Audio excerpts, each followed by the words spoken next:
Monsieur le pasteur Marcelo Tounassi, oh Seigneur, tu penses qu'on t'a oublié? On t'a jamais oublié. Moi, je t'ai jamais oublié, Marcelo. Pasteur Marcelo, oh, moi, je t'ai jamais oublié. T'es labra, tu fais sur les réseaux sociaux. Oui, maman Blanche, personne ne la connaissait. C'est moi qui étais son atalakou. Maman Blanche, chaque jour que Dieu fait, elle avait ses défauts. C'est moi qui venais les lever. Oh, on s'en fout, Marcelo Lippi. On s'en fout. On s'en fout. On t'a déjà dit ça, on s'en fout. De toutes les façons, tu es un manipulateur. Oh, tu es ridicule. Chers abonnés, l'heure est extrêmement grave. Les dernières révélations sur les causes du décès de Maman Blanche Tounassi viennent de tomber, et elles pourraient tout changer. Le pasteur Marcelo est désormais au cœur d'un scandale qui risque de l'envoyer derrière les barreaux si ces preuves s'avèrent fondées. Toute la toile est en ébullition, la police est en alerte maximale, et les Africains, choqués, restent sans voix face à ces révélations. Restez avec nous jusqu'à la fin, je dis bien jusqu'à la fin, car je vais vous dévoiler en détail ces preuves explosives liées à la mort de l'épouse du pasteur Marcelo Tounassi. Mais avant cela, regardez attentivement cet extrait, la suite arrive juste après. Je m'appelle Ayindo Daluba. Je suis togolaise d'origine et britannique par naturalisation. Après avoir écouté d'innombrables audios de Blanche Tounassi, la défunte épouse du pasteur Marcelo Tounassi, je suis profondément convaincue que les causes du décès de cette dame sont très douteuses. Dans la plupart des audios de Blanche Tounassi, elle dit vouloir divorcer. Nous savons que le pasteur Marcelo est un pasteur prominent, connu par beaucoup dans la vie réelle comme sur les réseaux sociaux. Qu'on dise que ce pasteur soit divorcé ou qu'on dise que sa femme l'a divorcé, l'aurait détruit. C'est d'ailleurs pour cela que je fais cette vidéo. Une vidéo qui vous appelle à pétitionner avec moi. Je n'ai jamais fait une vidéo pareille. Et je n'ai aucune affiliation avec le pasteur Marcelo Tounassi. Je ne suis d'ailleurs même pas chrétienne. Je suis juste une citoyenne qui est convaincue qu'une femme soit décédée dans des circonstances douteuses et enterrée sans autopsie aucune. Donc, je lance cette pétition pour qu'une enquête soit lancée et le corps de Blanche Tounassi soit exhumé pour découvrir les vraies causes de son décès. Je suis sûre que je ne suis pas la seule à soupçonner que cette femme est décédée de causes douteuses. Qu'un pasteur supprime son épouse n'est pas quelque chose d'impossible. Nous connaissons le cas de Osinachi Nwachukwu qui s'est passé au Nigeria, dont le mari pasteur est présentement incarcéré. Nous faisons une pétition pour qu'une enquête soit lancée dans le décès de Blanche Tounassi. Donc soyez nombreux avec moi. Ensemble, nous pouvons pousser cette pétition-là. De grâce, partagez la vidéo, envoyez-la dans la communauté congolaise où se passe cette scène tragique et malheureuse. Après son intervention, c'est toute la toile qui est entrée en ébullition. Les réactions se sont multipliées à une vitesse fulgurante, et même certains membres très proches de la famille n'ont pas pu rester silencieux. Ils ont décidé de creuser en profondeur afin de comprendre, une bonne fois pour toutes, la véritable cause du décès de Maman Blanche Tounassi. Mais ce qu'ils ont découvert dépasse l'entendement. Des révélations glaçantes, des indices troublants, des faits qui font froid dans le dos, tout cela a laissé des milliers de personnes sans voix, incapables de croire à une telle réalité. Derrière cette tragédie, il semblerait qu'un véritable système de manipulation ait été mis en place. Depuis son décès, des stratégies sombres et calculées auraient été orchestrées pour brouiller les pistes, détourner l'attention et échapper à la vigilance de ceux qui cherchent la vérité. Ni la famille endeuillée, ni les membres de l'Église La Compassion dirigée par le pasteur Marcelo Tounassi, ni même l'opinion publique africaine et internationale n'ont été épargnés par ce voile de confusion. Aujourd'hui, tout le monde attend une seule chose, la vérité. La vérité sur ce décès mystérieux qui secoue l'Afrique et fait couler beaucoup d'encre. Une vérité que certains tentent d'enterrer, mais que la lumière finira, tôt ou tard, par dévoiler. Les gars, ça s'arrête pas. Ça va de pire en pire. Le certificat de décès des Blanches, qui est d'ailleurs faux. Les gars, le certificat de décès de Maman Blanche Tounassi a été signé par un inconnu, par un SDF, par une personne sans domicile fixe. Ils ont vu que c'est un monsieur, un Turc là, un clochard. Qui est signé? Vous imaginez? Waouh! C'est un clochard qui a signé, donc c'est un monsieur qu'on a manipulé, juste manipulé pour venir signer. Accrochez-vous bien à votre chaise parce que les infos que je vais vous balancer là, c'est trop. Dans une récente interview, le frère de Maman Blanche Tounassi a fait de nouvelles révélations. Alors, dans un premier temps, il dit qu'une enquête est actuellement menée en Turquie afin d'obtenir des informations concrètes sur le certificat de décès de la défunte Blanche Tounassi. En tout cas, la famille de Maman Blanche Tounassi a décidé de lancer cette enquête afin de vérifier la véracité déjà du certificat de décès et d'essayer d'éclaircir un peu les zones d'ombre qui planent autour du décès de Maman Blanche Tounassi. Arrivés à Istanbul, les enquêteurs décident donc de contacter le numéro de téléphone inscrit sur le certificat de décès et découvrent en fait qu'il s'agit du numéro des pompes funèbres. Au bout du fil, le responsable des pompes funèbres déclare avoir reçu le corps et un certificat de décès établi par un médecin privé. Le responsable souligne que sur ce certificat de décès, il y avait deux signatures. La signature d'un membre de la famille et non du pasteur Tounassi, ainsi que la signature du médecin. Et ce dernier explique que si il y a le numéro des pompes funèbres sur ce document, c'est qu'en fait, pour la procédure de la réception du corps et tout ce qui va avec, ils sont dans l'obligation d'établir eux aussi un autre certificat à partir du certificat qu'ils ont reçu. Les gars, le frère de Maman Blanche explique carrément que le médecin qui a établi le certificat de décès de Maman Blanche n'existe pas. Il n'est pas reconnu en Turquie comme étant médecin. Là, ce médecin-là n'existait pas. Ahmed Istanbul. Ah mais je te dis, Oh là le là. nom de ces médecins-là Oh là n'existait là, pas, docteur Marcelo. n'est pas sur la liste des chirurgiens qui ont, soi-disant, qui ont fait l'opération blanche. Les docteurs là n'existaient pas. Ah Cette bon? signature d'un membre de la famille et non de l'époux de la défunte porte à confusion. Je vous rappelle que Maman Blanche est allée en Turquie, a effectué ce voyage uniquement avec son mari. D'où sort ce membre de la famille qui a signé ce document et pourquoi ce n'est pas l'époux de la défunte? Restez accrochés à vos chaises. Le frère rajoute que les enquêteurs, en tout cas, ont réussi à trouver la trace de ce membre de la famille qui a signé le certificat de décès. Et tenez-vous bien, pour moi, c'est vraiment le détail le plus sordide et sombre de cette interview. Il dit que ce monsieur, tout d'abord, est turc, inconnu de la famille Tounassi ou de la famille de Maman Blanche ou de monsieur Tounassi ou de la défunte. Cette personne est SDF, sans domicile fixe, et qu'il s'agit d'une personne, je pense, qu'on a dû corrompre pour signer ce document. Parce que, en fait, pourquoi une personne inconnue de la famille, qui n'est ni amie, ni famille, ni rien du tout, va venir signer un certificat de décès? Eh les gars, c'est trop... Réveillez-vous, vous là, les gens qui sont là toujours à défendre les pasteurs, qui sont là toujours à défendre ce qui est indéfendable. Réveillez-vous. Depuis quand un inconnu qui sort de nulle part va venir signer le certificat de décès d'une personne qui n'est ni même de ton pays pour commencer? Parce que toi, tu es turc. On parle de personnes qui habitent au Congo. Je sais pas en fait. Il vous faut quoi? Les gens qui défendent les pasteurs, qui continuent à défendre le pasteur là, en vrai, il vous faut quoi? Parce que là, on ne parle pas d'inconnus qui s'amusent à sortir des infos. Là, on parle d'un membre de la famille, son frère direct, qui nous donne les infos, qui nous dit tout. Les révélations qui tombent autour du décès de Maman Blanche Tunazi sont tout simplement explosives. Ce n'est plus une simple affaire de deuil, mais un scandale qui met en lumière des manipulations sordides.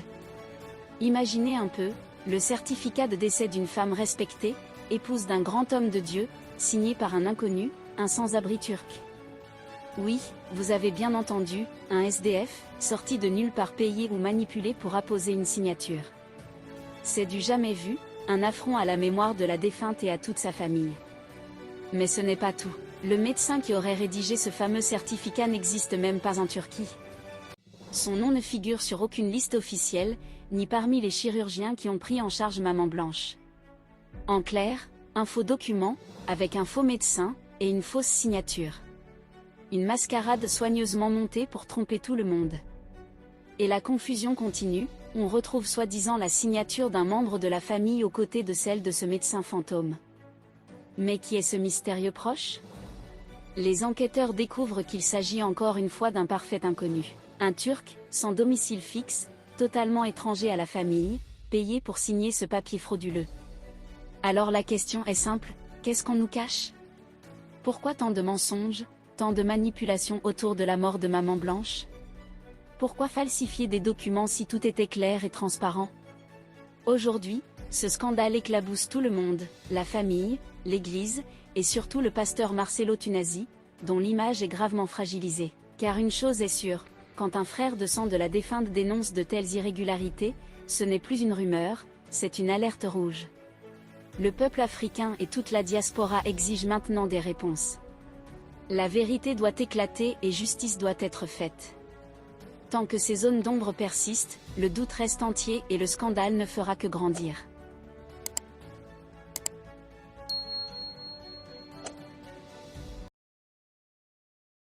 Ce que je devais dire et ce que Dieu m'a demandé de dire.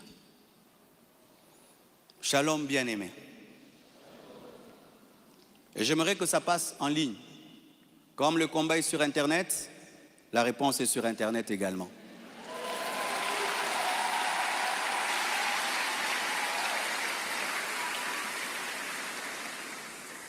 Je n'avais pas l'intention de m'exprimer publiquement à ce sujet, mais voyant le plan manifeste de l'ennemi, de s'aimer la division et de tenter de déstabiliser la communauté Krefem, j'ai été conduit à sortir de mon silence.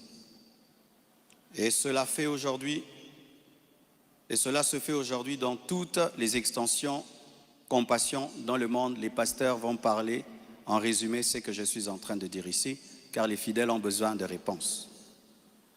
S'il ne s'agissait que de moi, j'aurais gardé le silence, car de telles choses me sont souvent arrivées. Mais puisque l'honneur de l'Église et la paix de plusieurs sont en jeu, je dois parler, car il y a un temps pour se taire et un temps pour parler. Suite au décès de mon épouse Blanche, j'avais pris l'initiative de faire construire une maison pour ma belle-mère en mémoire de sa fille. Et c'était ça le plan, d'ailleurs, je ne sais pas s'il y a les photos, c'était ça le plan de cette maison R+1. Par amour pour elle, par amour pour sa fille, en mémoire d'elle. Sur la parcelle, ma parcelle qui est à Bibois, 10 mètres sur 30 que j'allais lui donner. 10 mètres, 15 mètres sur 30, ou 10 mètres sur 30, j'ai oublié. Alors, lorsque j'ai décidé de le faire, le projet était déjà en cours avec son fils et un architecte, d'ailleurs celui qui est en train de nous construire ici. J'ai décidé d'en informer également la branche paternelle de la famille, pour des raisons de transparence. C'est alors que l'on m'a demandé de donner la même chose en espèces pour la famille paternelle, ça veut dire l'argent que je vais dépenser pour construire cette maison pour la maman, que je donne aussi la même somme du côté du papa. J'ai expliqué que je ne pouvais donner que 250 000 $ pour l'ensemble des deux familles, considérant que je n'ai qu'une seule belle famille et qu'il leur revenait de se répartir cela entre eux. Mais à ma grande surprise, on m'a dit que la maison était considérée comme un cadeau que Blanche avait promis un jour et qu'elle ne comptait pas donc dans l'héritage. Ils exigeaient donc une somme supplémentaire pour atteindre un total de 800 000 $. Par ailleurs, certains membres de leur famille ont contesté ma désignation légale comme liquidateur de mes propres biens, réclamant que ce rôle soit attribué à ma belle-mère. C'est que j'ai catégoriquement refusé, car cela ne respecte ni le droit ni l'équilibre. Comment je peux être vivant et c'est quelqu'un d'autre qui va liquider mes biens? Ils m'ont également reproché d'avoir exprimé pendant le deuil ma volonté de ne plus me remarier, une déclaration faite sous le choc et la douleur, car lorsqu'on pleure, on dit des choses, en prétendant que j'avais menti parce que j'ai finalement choisi de reconstruire ma vie. L'un d'eux m'a même dit que je devais rester veuf jusqu'à ce qu'ils reçoivent leur héritage. 2 réunions ont eu lieu entre moi et une partie de ma belle famille. Malheureusement, aucun accord n'a pu être trouvé. Ils m'ont officiellement réclamé 800 000 $ au travers de mes avocats, tandis que j'avais proposé 250 000 $ à l'amiable, par amour, par respect et pour honorer la mémoire de Blanche. Cela alors même que dans ma famille Tounassi, les biens sont toujours laissés à 100% aux orphelins, car c'est là est notre coutume, nous ne dérangeons jamais les veuves ni les veufs, tout est donné aux orphelins. Suite à cette impasse, nous avons lancé un inventaire légal de mes biens, conformément au code de la famille en RDC, dans le cadre d'un régime de communauté de biens avec 4 héritiers. À ce jour, leur part est estimée à moins de 150 000 $, car certains biens que nous avons, certains ont été mis totalement au nom des enfants, et nous, on n'est que des représentants, mais ce n'est pas à nous. Et d'autres biens ont été donnés à l'orphelinat. On a vendu notre parcelle de Limété à l'orphelinat à un prix cadeau. Donc, c'est 150 000 $, donc inférieur à ce que j'avais volontairement proposé. Les calculs d'ailleurs sont en cours jusqu'à aujourd'hui parce qu'ils considèrent que ce n'est pas le bon chiffre. Mais alors que les discussions entre avocats étaient en cours et que j'étais en voyage, certains ont choisi la voie de la diffamation publique. Leur objectif, me nuire personnellement et anéantir le ministère. Ils me l'ont dit clairement, que nous allons détruire ton ministère, nous allons détruire ta réputation, nous allons détruire l'Église. Récemment, un numéro anonyme d'Afrique du Sud m'a confirmé ce plan. La personne a affirmé détenir plusieurs enregistrements vocaux dans lesquels Blanche était en train de se confier à sa maman. Et un jour, je parlerai de tout ça, mais pas maintenant. J'en parlerai dans 1 mois, 6 mois. Un jour, je parlerai de tout ça. Ces paroles arrachées de leur contexte et de leur timing, me faisant passer pour un mauvais mari, notre couple pour un couple détruit, alors que la plupart d'entre vous ici, vous savez combien nous nous aimions, mais dans chaque couple, il y a des temps, des fois, des petites frictions, comme dans tous vos couples. Et en 18 ans, jamais nous n'avons parlé de divorce, je ne l'ai jamais frappé, je ne l'ai jamais insulté, je ne l'ai jamais tapé. Après 18 ans de mariage, je lui ai redemandé en mariage. Je suis allé prêcher dans l'église de mon fils Olivier, au Botswana. Tout ce qu'il m'a donné pour me bénir, je lui ai acheté une bague en diamant et je lui ai redemandé en mariage. Elle avait même témoigné dans une émission ici. Quand vous voyez ces dernières vidéos, cette femme était heureuse, était épanouie. Aujourd'hui, on veut changer toute cette belle histoire en un couple détruit. C'est totalement faux. Ceux qui veulent me croire, croiront. Ceux qui ne veulent pas, ne croiront pas. Mais je sais qui je suis devant Dieu et comment j'ai fait de tout mon mieux pour que cette femme ne manque de rien et de rien et de rien. Je ne sais pas si un jour Oracle pourra m'appeler et je l'enregistrerai pour un jour sortir ces enregistrements. Des fois, je me pense être dans un film.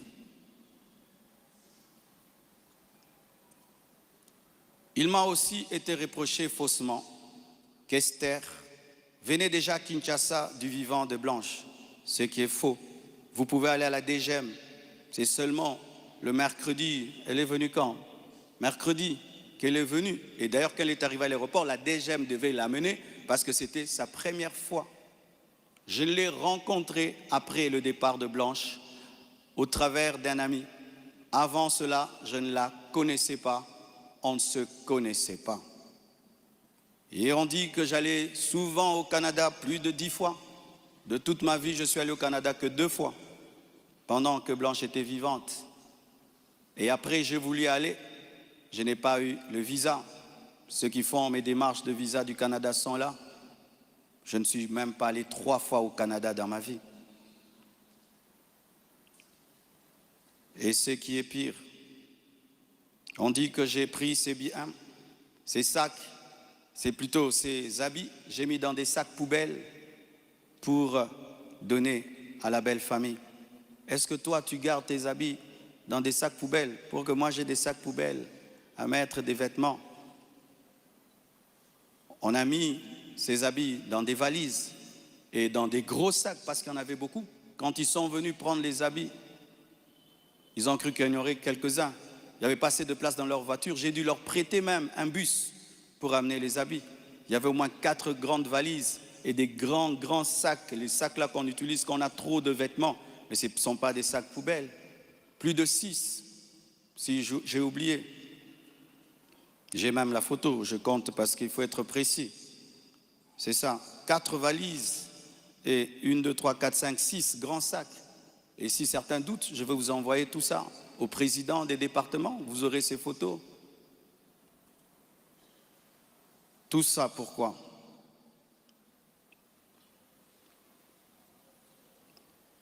Et ce qui est terrible, on m'accuse même de l'avoir tuée, alors qu'elle est décédée d'une crise cardiaque à l'hôpital, suite à une opération. Et ils m'ont posé la question, elle est morte de quoi? Je leur ai dit, on l'a opérée, elle n'a pas supporté l'opération. Le même jour, quand je suis arrivé avec son corps, après encore, la famille paternelle me pose les mêmes questions devant 10 personnes, 15 personnes, j'ai expliqué. Ils savent de quoi elle est morte. Et aujourd'hui au Congo, si tu deviens grand, donc tu tues les gens. Quiconque meurt à côté de toi, c'est toi qui le tues. Le jour que Dieu t'élèvera, tu comprendras ça. Tu dois prier que tout le monde vive 90 ans. Si les gens commencent à mourir, c'est toi qui les tues. Comment peux-je tuer la mère de mes enfants? Priver Tabiri de sa maman? Comment? Même toi, qui viens de te convertir, tu ne peux pas faire une telle chose. Moi, serviteur de Dieu. Elle est partie en Turquie samedi. Je l'ai suivie dimanche. On s'est rencontrés même avec papa à l'aéroport. Elle était déjà partie. Elle me disait de venir parce que pour son opération, il fallait que le mari signe. Et je suis arrivé, j'ai signé. Même pour une césarienne, on signe. Elle est partie, elle n'est jamais plus revenue. Et comment son corps est venu vite? Frère, le problème souvent, c'est que les gens attribuent aux autres leur pauvreté. Lorsqu'il n'y a pas les moyens, quelqu'un peut mourir lundi pour que le corps vienne. On prend 2 semaines de cotisation. Mais quand Dieu t'a béni et tu as des relations, et même le médecin est touché par ce qui t'est arrivé, c'est ce médecin qui a tout fait. Je dis, je ne peux pas dormir dans votre pays, je ne peux pas rester, je ne peux pas supporter. Je dois partir demain. Mes enfants ne peuvent pas rester en train de pleurer dans ce pays. Il a dit, qu'est-ce que tu veux que je fasse? J'ai dit, fais tout que je rentre. Il a tout fait et on est venu. Et c'est la sorcellerie. Comment quelqu'un peut mourir tel jour? Du coup, vous prenez le corps, vous amenez, c'est trop vite. Donc vraiment, c'est terrible, terrible. Vraiment le niveau de raisonnement que les Congolais nous avons atteint, vraiment. Vraiment que les écoles recommencent, je ne sais pas, vraiment. C'est terrible. Des fois, je me dis, tous les derniers de la classe qu'on ne voyait plus, ils sont remplis maintenant, là-bas.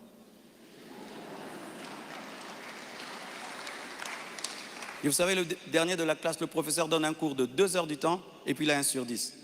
Le premier de la classe, il comprend, tout il a 10 sur 10. Tu te dis, comment tu ne comprenais pas? C'est ça, maintenant, on a des cerveaux des derniers de la classe en RDC. Dis à ton voisin, même ce que tu es en train de comprendre, ce que le pasteur dit. Il faut vérifier, hein. Peut-être tu as un dernier de la classe à côté de toi.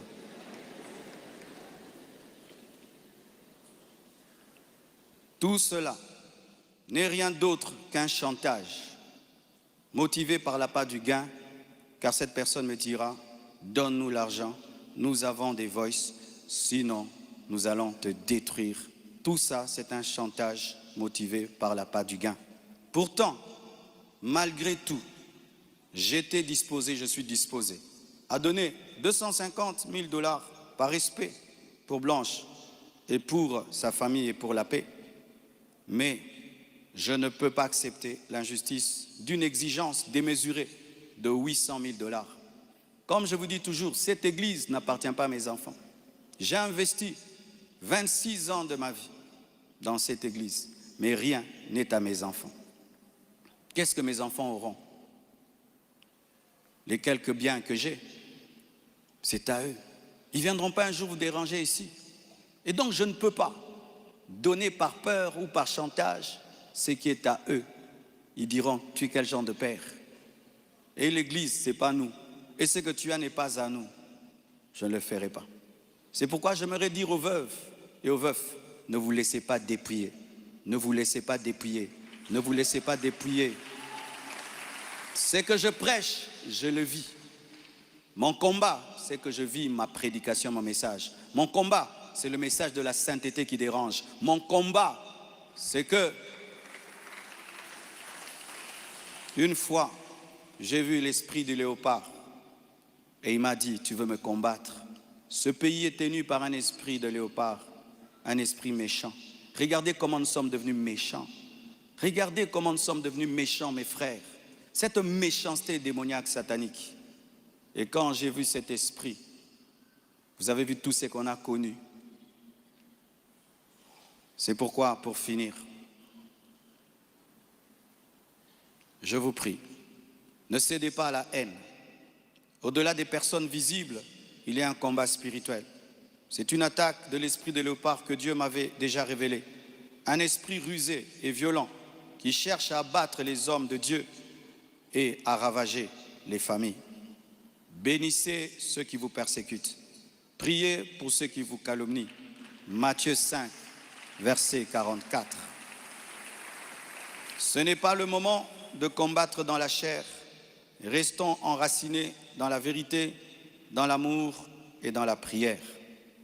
Pour ceux qui souhaitent des informations juridiques fiables, je vous invite à contacter mes avocats, le maître Béladé et le maître Abed, qui sont des fils de la maison. Et sachez que toute chose concourt au bien de ceux qui aiment Dieu. Romains 8, verset 28.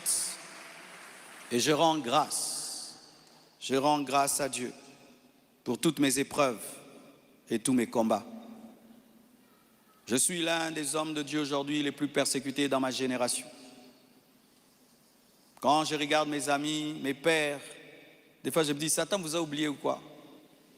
Mais je rends grâce. Ça fait de nous une église 4x4. Les gens sont étonnés. Comment cette église n'est pas morte? D'ailleurs, ça grandit. On vous insulte, vous allez à l'église. Vous allez mercredi, vous allez vendredi. Venez 25 matins, une église 4x4. Car ce qui ne te tue pas te rend fort. Et avec Dieu, nous ferons des exploits. Alléluia! Ce message est l'avant-dernier que je ferai à ce sujet. Après le suivant, dans des mois, pas 25 matins, je vous laisse tranquille, les mêmes équilibres, profondeurs.